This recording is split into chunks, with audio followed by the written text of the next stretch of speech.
Good evening. I'm Tiffany Kenny. Thank you for joining us. We begin tonight with new developments as former President Donald Trump says his own arrest is imminent. As we come on the air, barricades are now up in New York City as a grand jury there has been weighing the evidence of hush money payments made during Trump's 2016 presidential campaign. An indictment could make Trump the first ever president in U.S. history to face criminal charges. Ari Haidt is live at Palm Beach International Airport, where Trump's plane is still parked. And Ari, legal experts that you spoke with say if an indictment is handed down, it wouldn't happen tomorrow?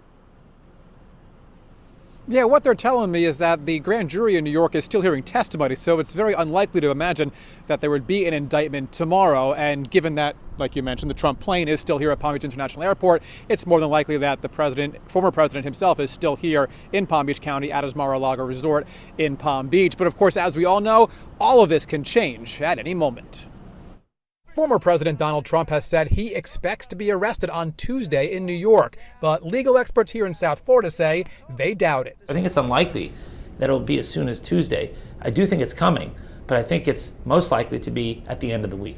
The district attorney in Manhattan is reportedly investigating Trump over alleged hush money payments he's accused of making to adult film star Stormy Daniels before the 2016 election.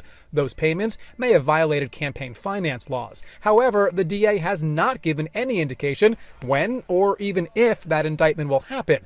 But if it does, Arenberg says he believes Trump would fly from South Florida to New York and surrender to authorities. He would not be put in handcuffs. He would get processed, though, like everyone else, with fingerprints and a picture. Trump would not spend a minute in jail. Arenberg says he would be immediately released without bond to await trial. However, if Trump chooses to not surrender and refuses to go to New York, Florida Governor Ron DeSantis would then have 90 days to force Trump by law to head north. And that would present a quite interesting situation where his political rival would have to sign paperwork to extradite Donald Trump to New York.